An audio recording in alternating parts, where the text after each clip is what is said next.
मैं भारत का कोई भी ऐसा इंसान जो रेलवे में ट्रैवल किया हो और उसके साथ कभी ऐसी स्थिति ना आई हो कि उसको वेटिंग में टिकट मिली हो, ऐसा हो नहीं सकता।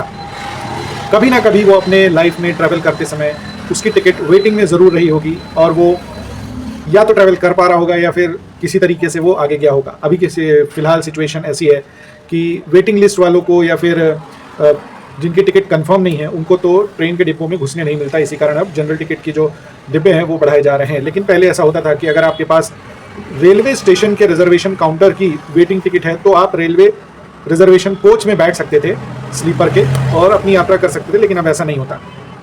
अपार्ट फ्रॉम दिस रेलवे में टोटल 7 प्रकार के वेटिंग लिस्ट क्राइटेरिया होते हैं जिसके अंदर टिकट्स बुक होती हैं, कंफर्म होती हैं और आप अपनी यात्रा कर पाते हैं। टोटल 7 प्रकार के वेटिंग लिस्ट या फिर टिकट क्राइटेरिया होते हैं जिसके अंदर टिकट बुक होती हैं अलग अलग क्राइटेरिया एंड कंडीशंस के हिसाब से। टोटल 7 हैं। चलिए जानते हैं कौन कौन से हैं और पूरी कोशिश करूंगा कि आपको अच्छे तरीके से बता पाऊँ, एक्सप्लेन कर पाऊँ। सबसे पहला है general waiting quota, waiting list या वेटिंग कोटा। ये नॉर्मल सबसे ज़्यादा कंफर्म होने वाली टिकट होती है और ये सबसे पहले इनका ही नंबर लगता है। जब ट्रेन की जो अलॉटेड सीट है कंफर्म वाली वो भर जाती है, उनके बाद जनरल वेटिंग लिस्ट शुरू होती है और ये सबसे कॉमन वेटिंग लिस्ट है। जनरल वेटिंग लिस्ट GNWL बोलते हैं। जनरल वेटिंग लिस्ट सबसे कॉमन वेटिंग लिस्ट का टाइप है टिकट्स के लिए। नेक्स्ट TQWL, तत्काल कोटा वेटिंग लिस्ट। तत्काल कोटा तब मिलता है जब आपको बहुत अर्जेंट कहीं जाना होता है। आप अपना पूरा काम धाम छोड़ के एट प्रेजेंट, अभी का जो सिचुएशन चल रहा है आगे पीछे चेंज होता रहता है, आप 10-11 बजे के आसपास बैठते हो, with in seconds ticket full हो जाती हैं। बहुत सारे लोग खुद भी बैठते हैं हाई स्पीड इंटरनेट के साथ और बहुत सारे लोग दलालों के साथ भी जाते हैं और बहुत सारे लोग टिकट खिड़की में भी जाते हैं स्टेशन की। तो तत्काल वेटिंग लिस्ट जो आती है वो तत्काल कोटा फुल होने के बाद आती है। अब इन दैट केस जिसको जाना बहुत अर्जेंट है वो एक्स्ट्रा पैसे देके तत्काल कोटे में टिकट लिया है वो क्यों ही कैंसिल करेगा, और जब वो कैंसिल होंगी उसके बाद ही TQWL का कंफर्म होगा, मतलब तत्काल कोटा की जो वेटिंग लिस्ट है वो कंफर्म होगी। तो इन दिस केस तत्काल कोटा वेटिंग लिस्ट सबसे कम कंफर्म होने वाली टिकट है। इसकी वेटिंग लिस्ट, मेरे साथ तो ऐसा भी हुआ कि एक वेटिंग भी कभी क्लियर नहीं हुई, तो ज़्यादा की तो बात छोड़ दीजिए। तो जनरल वेटिंग लिस्ट जो इससे पहले बताया वो सबसे पहले क्लियर होती है। यूजुअली उसका मूवमेंट ज़्यादा होता है, लेकिन तत्काल कोटा वेटिंग लिस्ट नहीं होती है।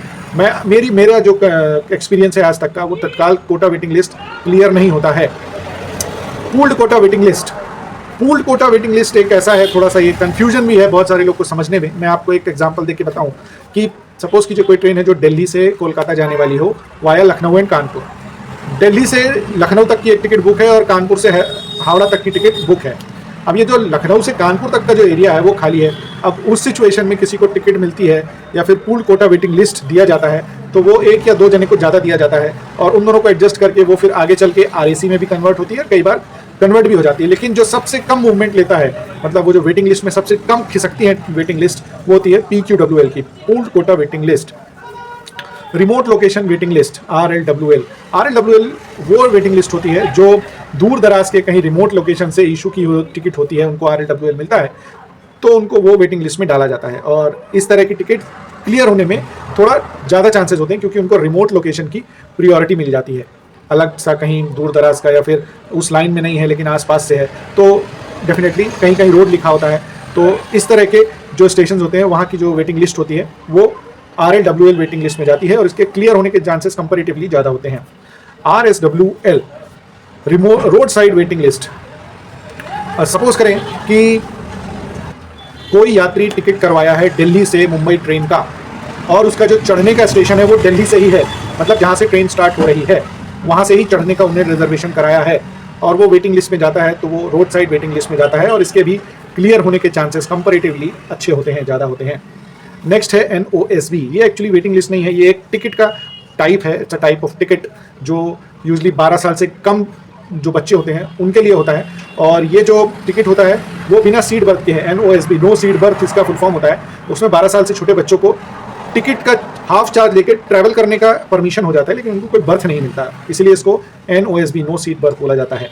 और आखिरी है RAC, रिजर्वेशन अगेंस्ट कैंसलेशन। बहुत सिंपल है, आपके आगे किसी ने कैंसलेशन कराया तब आपको मिल जाएगा और RAC वालों को यूजली जल्दी क्लियरेंस भी मिल जाता है और RAC वालों को जहाँ तक साइड की जो बर्थ होती है नीचे की उसमें बैठने का 2 ऑप्शन जहाँ तक मैंने देखा है वही मिलता है। अगर ये वीडियो YouTube में देख रहे हैं तो ज़रूर लाइक कीजिए, सब्सक्राइब कीजिए चैनल को, और फेसबुक में देख रहे हैं तो ज़रूर लाइक कीजिए पेज को। बहुत बहुत धन्यवाद। जय हिंद।